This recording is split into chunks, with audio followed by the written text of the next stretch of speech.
Good to go. Okay. So welcome everyone. My name's David Robertson. Many people know me as Robo. I'm the club's executive director. I've been in this position as executive director for the last, I think, 6 or 7 years. Been with the club for almost 20 years, and been in leadership positions for, I've been technical director, girls director for the last 14 or 15 years. I'm joined Jesus Mata, our girls director. First one that's come in from training. I asked him just to join me to help me maybe some of the questions. Jesus has been with the club for a number of years, both as a player, as a director, boys director, girls director. So he'll be with me helping with some of the questions in the background. So thanks for joining. As I said earlier on, I'll go over the housekeeping. It's different from a regular Zoom meeting in that your cameras are off, you're automatically on mute. So if you're in your pajamas on the couch, no problem. Just be relaxed, listen. Feel free to chime in using the Q&A, not the chat. Use the Q&A for questions. Either Jesus will type the answer if it's maybe a quick link, or I'll answer them. I like to answer as many as possible because we want to be as transparent as possible. So as we go through the presentation, ask questions, and then we'll get to as many as we can. If we don't answer it live, or Jesus answers it by typing, we basically get a report of all the questions, and we'll make sure that we get back to every single question. Our job is to be as transparent as possible and answer as many questions as we can. We will record the webinar, so we'll record it and share it for those people that want to go back and listen to it or can't make it. So we will record the webinar for everyone. Our objective is to provide an overview of the ECNL program and the ECNL RL on the girls. So that's the goal. Hopefully you know that. That's why you're on. Okay, choosing a club. I think this graphic is pretty interesting. The landscape of soccer, much to our dismay, my dismay, is there's so many. We call it the alphabet league. There's so many acronyms, and we're part of that, I guess, problem, if you will. But that's the landscape we're in. So there's so many choices out there. There's so many opportunities, if you will. And we're not to judge what's right, what's wrong, what's good, bad, and different. And again, I apologize if you were on the last one, which was the general meeting. There's a couple of slides. I'll repeat this one. I think, is important, so I want to repeat this one. I added this slide this morning because I thought about, what do members want to hear? So, rather than me telling everyone what they want to find out.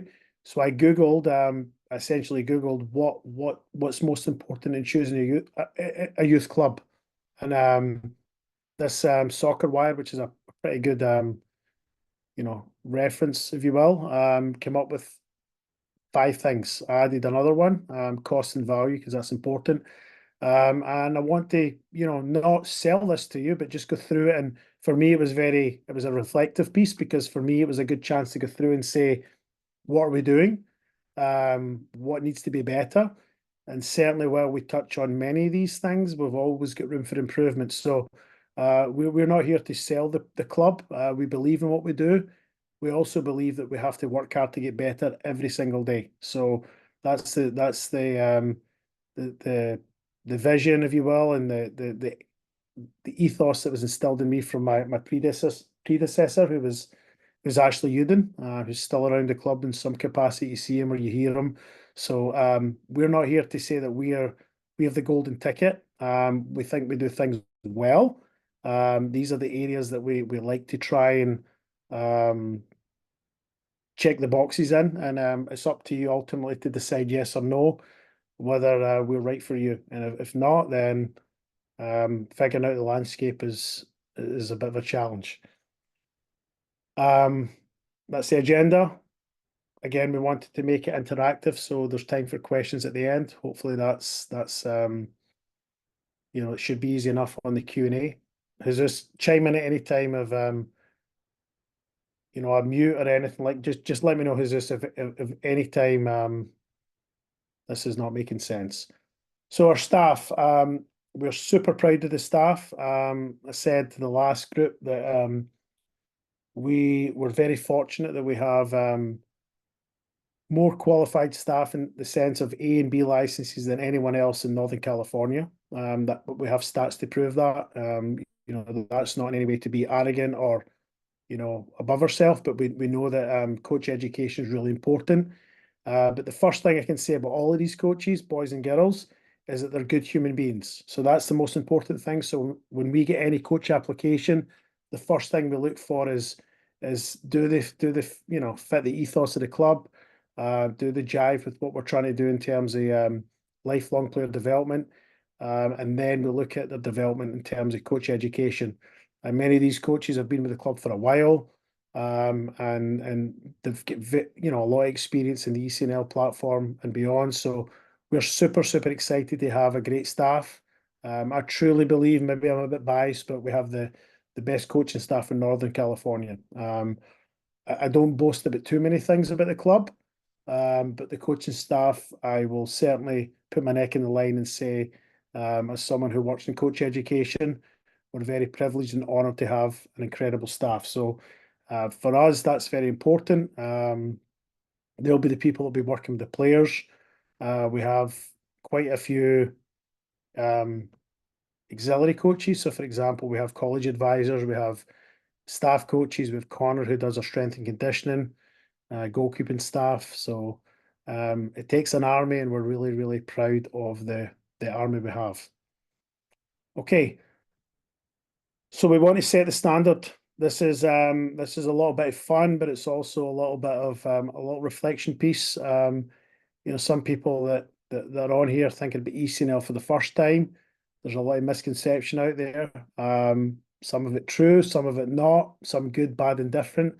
But I thought I would share this with everyone. And just a couple minutes to have a little chuckle, have a little reflection piece, and then we go. So this is the standard that we're looking to achieve. All right. Jesus, can you tell me if you can hear this or not? I might have to change my audio. Parents, listen up. Congratulations on your son making this elite travel baseball team. Jesus, can you hear that? No. Yeah, we can hear it, Robo. Okay, cool. Let me start again. Okay, it's tough. Normally on Zoom, you can get a thumbs up from people and different things, but here it's I don't know. People are probably mowing the grass right now, for all I know. All right, parents, listen up. Congratulations on your son making this elite travel baseball team. Your weekends belong to me. Yeah, what's the name of our team? We're the Thunderbats, Shark Fin, Dirt Devil, Long Bombers. That's like 4 names. First tournament is a regional in South Florida. It will cost $27,000 per family. From there, we'll head to Costa Rica and Ecuador for 2 more tournaments. I didn't know a passport was going to be part of it. I don't have a passport. If we win the second tournament, we get an automatic bid into the Travel Baseball National Championship Elite Sectional Silver Bracket. Oh, wow. That'll be, which is a qualifier for the World Series Travel Baseball International Tournament of Baseball. Where's that? Mumbai. I don't know if we can commit to that much. What's that? You don't know, Jeff? It's just I have a job. Well, you have to call in, won't you? Possibly quit. This is your life now. Okay. I don't know if I have enough on my credit card to pay for all this. I don't know if I have to take out a loan, Alan. All right, put a lien on your house. All right, you need bats, gloves, cleats, pants, jerseys, specialty jerseys, cards, tents, chairs, speakers. Ooh, this is basically the major leagues. Is it? Okay. All right, here's our roster. Braxton, Jackson, Paxton, Easton, Landon with a Y, Braden, Jaden, Caden, other Braxton, other Jackson, Knox, and Kai. All right, any questions? I have just a few. Jeff, take a couple laps. Will do.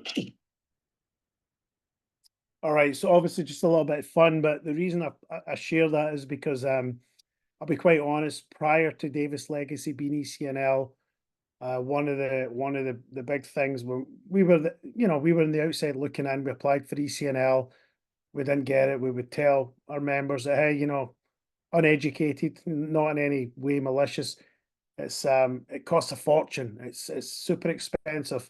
And then when we got an ECNL and we crunched the numbers, it was actually less than what our at the time our top teams were doing. Now we had some really good top teams. We had players that went off. 2 players committed to Stanford prior to ECNL. So we found a way, whether it be going to Florida, Surf Cup twice, Las Vegas, different showcases. So our whole thing was we kind of had this idea that ECNL was it was out of depth. Now I will say that it's nothing's cheap in youth sport. But we do everything we can as a club. And you'll see later on chaperone trips, traveling to make it as affordable as possible. But yeah, the misconception sometimes that it's an extra whatever it is from what clubs are currently doing. It's definitely something that, in reflection, I've learned that for example, and you'll see later on, there's only a requirement of 2 national events, 2 travel events for most age groups, and we'll go over that later. But a little bit of fun. I just wanted to kind of maybe some people coming in for the first time thinking, oh, ECNL is going to, cost X, Y, Z. It's certainly expensive. We can talk about the investment and the whole big picture as another piece. But in terms of apples to apples, as a club, our families were traveling as much, if not more, pre-ECNL or prior to ECNL, if you will. Okay, so the standard we will set on a All right, Pierce. Oh, sorry.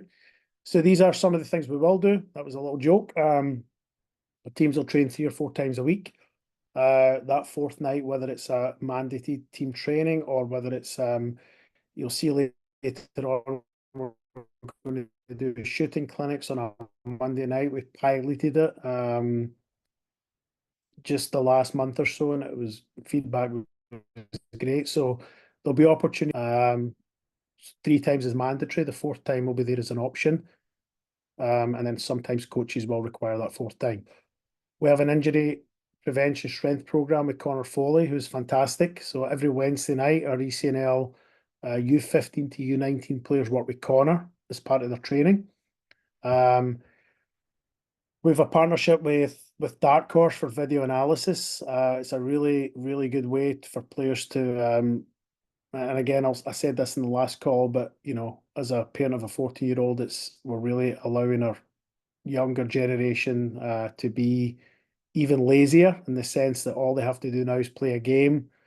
You can just drop the link in from Vio or whatever platform you use, and then players get their highlights automated within 12 hours. So the lead programmer from Dark Horse created the memories on Apple. So there's an algorithm that picks all their moments. They can customize it if they will.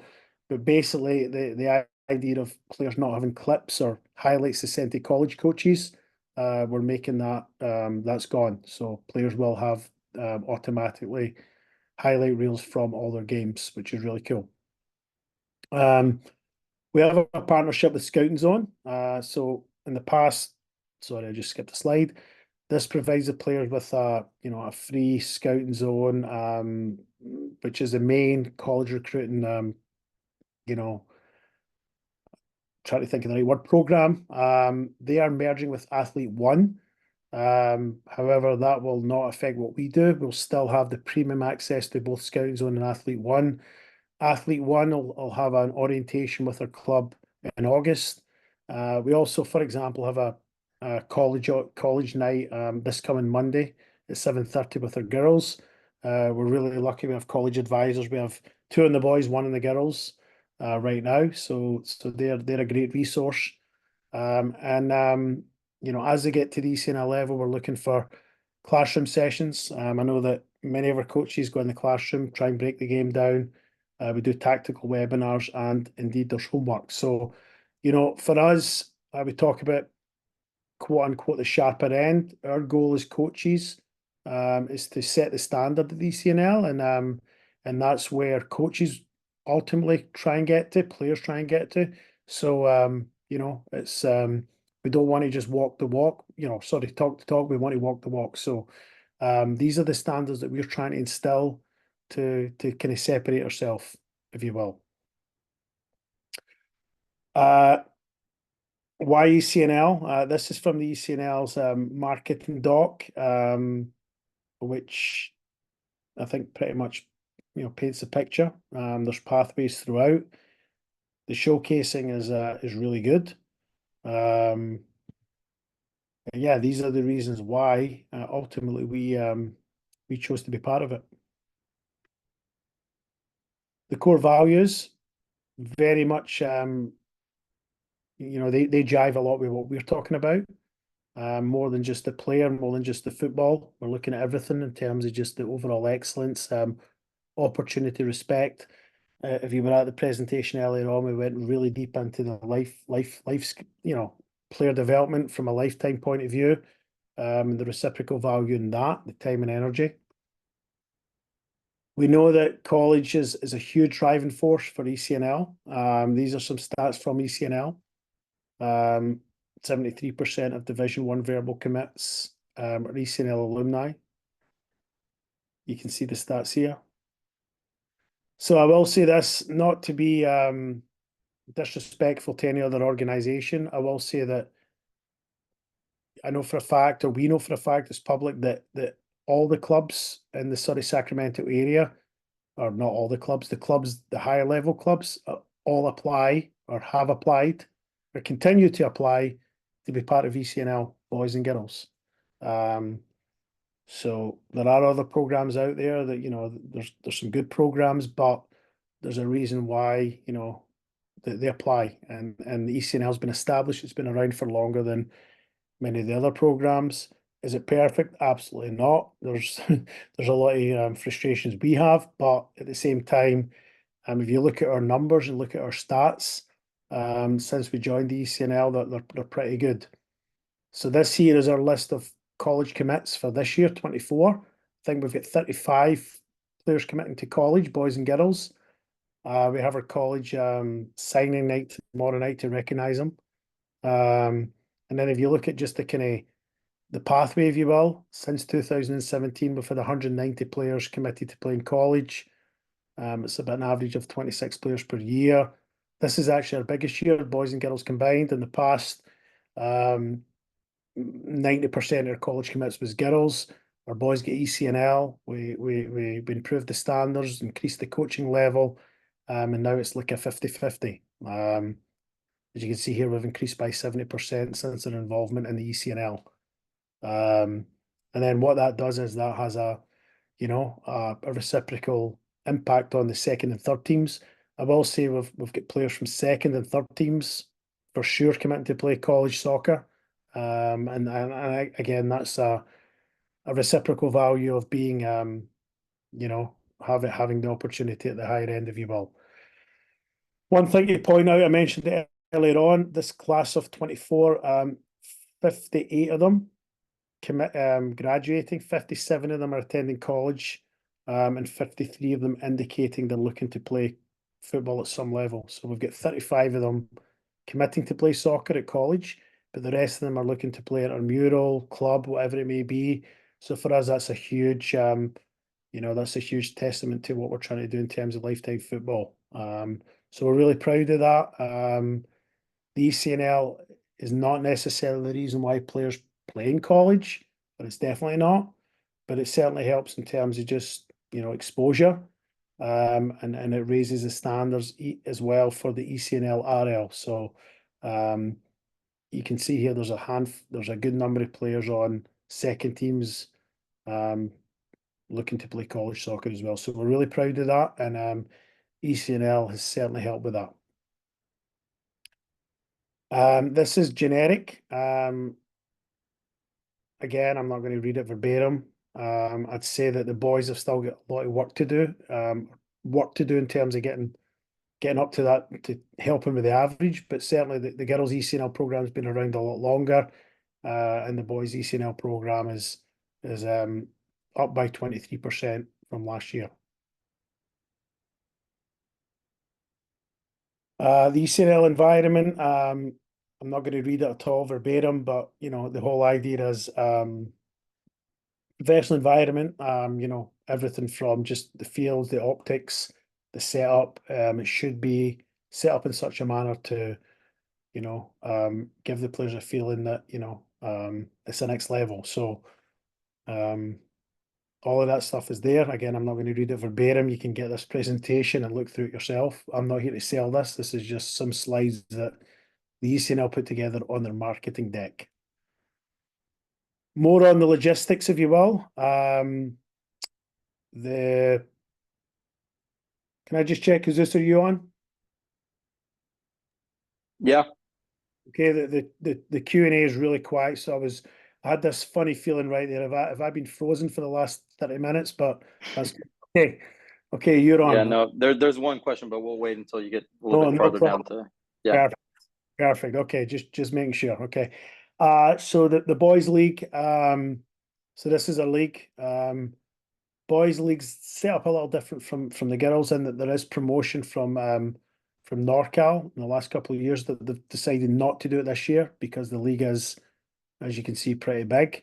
But these are the clubs involved in this sort of Region 6 area, if you will. There's Davis, San Juan, and Placer United. So I will say just a little plug for the boys. Again, I said at the start I'm not going to sell anything, but we do have the most boys teams making playoffs than any other club in Northern California, ECNL playoffs. So we have 4 out of the 6 teams making the national playoffs, which is incredible, and it's a huge testimony to the work that we're doing there. So that's a really big achievement for our club. So well done to those involved. So we've got 4 out of 6 teams making ECNL national playoffs, which is great.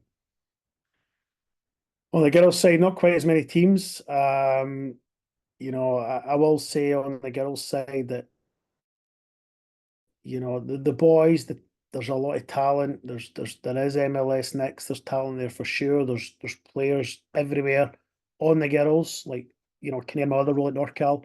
PDP over the years, I've seen that the vast majority of players on the girls' side gravitate towards these clubs. So, you know, it's a pretty good level, very high level. We've been top of the tree, bottom of the tree. We've been in the middle. We've had a team in the national ECNL national final, conference winners with teams that have been, you know, nearer the bottom. But we're right there, and we're competitive.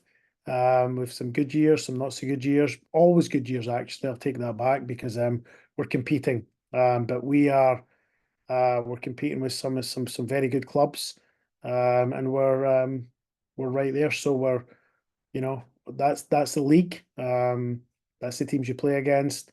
Again, going back to that video earlier on, talking about the you know, the misconceptions about the, you know, the travel and everything. People, when we entered ECNL or prior to ECNL, they spoke about travel's crazy. This is your league, so you play everyone home and away. So the furthest you go to is MVLA, and then most games are within a 2-hour drive. So that's kind of your conference, if you will. Okay, let me pause for questions for a second just to make sure there's nothing that we can. Okay. Well, there's a great question. Wait for Yeah, that if you one. if you want to dive into one, Robo, Yeah. since you're on the topic of conference play, what is the difference between ECNL, ECNL, RL, and MPL?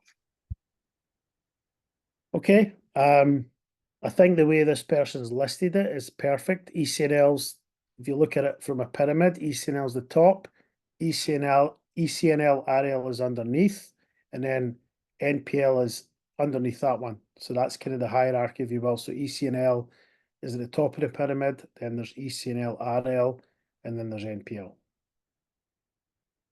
Hopefully that suffices. The other question, yeah, that's more generic. I'll answer that one at the end. Okay, so again, these are tentative. So, you know, I'll share the presentation, but I wouldn't get too caught up in screenshotting and booking flights of those people that are on the teams or being part of the club. So these are mandatory events for ECNL. Obviously, we do more and these are just ECNL events, so we do more on top of this. So these are the mandatory ECNL events that we have to do. You can see here. And then these are other events that we supplement, we add as well. And then the mandatory club chaperoned events, I'll go over in just a second. But it's similar to previous years. Nothing really's changed there. And then the boys, they don't require quite as much for the boys right now, but not far off. Again, these are mandatory events. There's still one or two they've got to add and announce, but we will certainly keep everyone abreast of that as it goes ahead. So again, I guess just to dispel the myth that we're traveling 6 times out the state for events, which is often what's presented. There's a lot of good competition locally, and then in NPL showcases, etc. We do that as well. As you can see over here, we dovetail on the NPL showcases as well. We have Surf Cup, Summer, our own showcase, and then maybe something else. So again, I'm not going too deep into the details here. Once once we have our first team orientation or club orientation, we'll have an ECNL one as well, and we can start to hopefully answer those questions pertaining to this just a little bit better. Yeah, we require chaperone travel for the majority of the ECNL events, and I need to update an asterisk on these ones. What that means is we book the flights, we book the vans, we book the hotels, we have chaperones, so that keeps the cost down for the majority people. So if you want to show up as a parent, you can, but at the same time, you can also take your kid to the airport, drop them off, and save one flight for a parent, a full hotel room, because you're dividing it by 4 or 5. So that's a way to keep the cost down, make it more affordable. We do a pretty good job logistically arranging this early. Again, I don't want to get too much into the weeds here because there's some things to be determined or to be announced. But that's typically the calendar. And I need to add an asterisk to some of these events for mandatory travel. So I think I went over there, hotel requirements for ECNL events. That's all stuff that's important. We do have to stay with the stay and play event. Again, we book everyone blocks on the same hotel so that then that they can the players all stay together. And again, I just went over this a little bit. The objective of the chaperone trip is to keep the cost down, enhance the team building. It's optimum for game preparation. So we've got players all in the same kind of periodization. Some kids, when we give them the chance to come in when they want, they'll arrive at 2 in the morning. They'll drive the night before, and X, Y, and Z. So having everyone there at the same time gets everyone on the same physical periodization. And then developing a level of independence, being on the room themselves, just, being part of, that group, that's important. And like I say, you'll pay a flat fee, and that'll cover the airfare, hotel and breakfast, the van, the snacks, the dinner, and then we have the chaperones. We can't opt out of travel events unless there's an injury. It's part of the commitment. And then when you agree, if you're offered a spot in the club, you agree to that. So keep that in mind as well. If you're looking at the club, but I would say that again, it's not about us versus them or anyone else, but the feedback we get is that we do a lot more in terms of providing chaperone opportunities and keeping the cost down than other clubs in a similar eco space, if you will. So we're really happy that we're proactive enough to do that. Last couple of slides before I finish the presentation. We spoke at the start about the why and what we do, but the environment, the development, the winning. We know that winning for many people is important. We speak about our philosophy about winning is not the most important thing, but wanting to win is. We want our players to win. We want to compete. Some years we have good years, other years not so good. I will say in a very general sense, this is no way directed at anyone. There are a lot of people in youth soccer that are transactional. Like what team is winning, what team is doing well, where can I go there? Can I, is this team we're going to win a few more games this year, the next year? We truly believe that people that follow the process and are part of the club, they do okay. You know, we're not going to promise that we're going to win. Any coach that promises you're going to win X, Y, and Z, they're liars. We can't promise that. We can't really promise anything, but we're confident we can provide an incredible environment, great fields, grass fields, which are really, you know, you look at stats that show number of injuries on other fields are up by 20%. We've got a great culture. We've got good people. We've got good leadership. We've got the most qualified coaches around.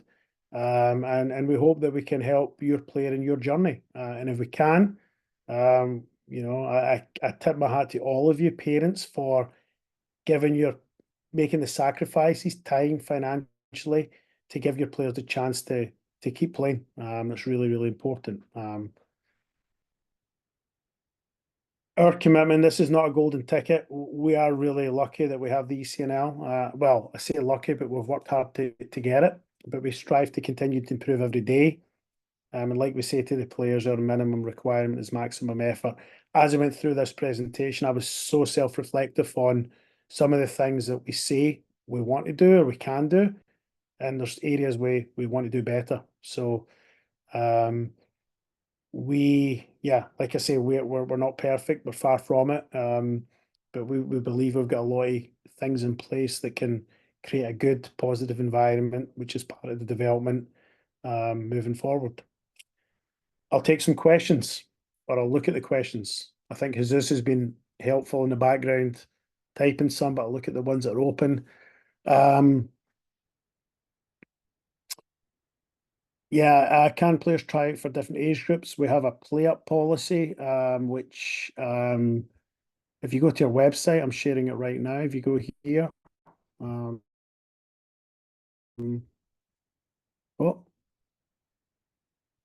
our play-up policies here. So typically speaking, that's discretion of our directors. We want players to be challenged. So unless there's a special circumstance, typically we don't have too many players play up at all. But you know, look at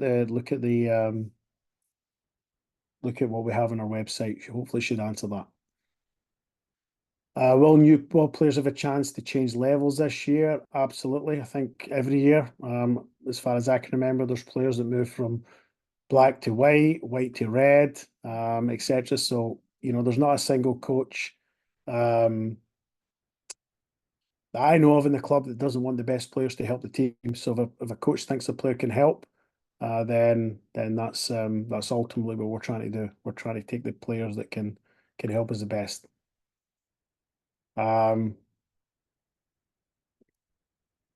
Yeah, good question about ECNL-RL, and I didn't really go into it too much, so I appreciate that. So an ECNL-RL is on the girls only, so that's why I didn't want to kind of make it a staple, because obviously we have people from the boys and girls program. Our ECNL-RL, we play locally against the other ECNL clubs, 2 events, one of them in Davis, one in Danville, and then there's actually a national event, which, believe it or not, is in Davis, so it's the ECNL California event. So there's teams from all over the country, Texas, Florida. They all come to Davis in March. It's a college showcase, and our players will be part of that. I think it's U14s and above. And then the younger ECNL-RL, we play locally. So that's where we're at right now. That program's still evolving. There might be more opportunities moving forward, but in the girls, you do get the chance to play in that national ECNL-RL showcase, which right now is in Davis. I know some of the players are like, oh, it's Davis, and you know, it's not as sexy as going to Arizona or whatever, but it is a national showcase, and you know, there's teams from Florida, New York, Texas that come here, and I think the parents quite enjoy not having to spend all that money on flights. It's still the same thing. Hopefully that answered that one.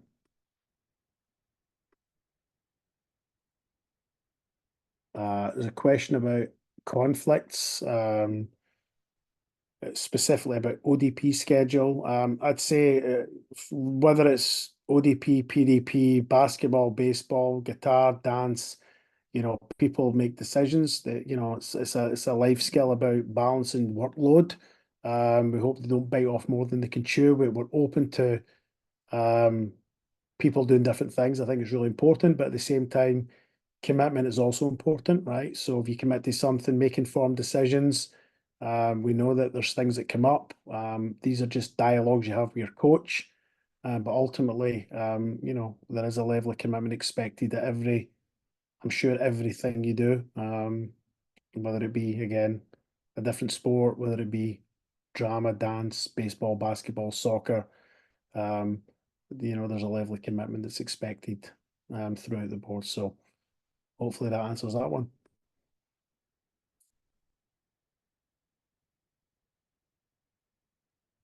Okay, at this point, I don't see any more open questions. Really appreciate everyone's time, especially if you're one of the people that have stayed on for both presentations. Hopefully, 200 people, well, between the both calls, over 200 people. Hopefully, we've given you enough information to make an informed decision. Regardless of what you do, like I said earlier on, you know, we tip our hat to you for facilitating your, you know, your child's football, and whatever path they may go down. We wish them the best.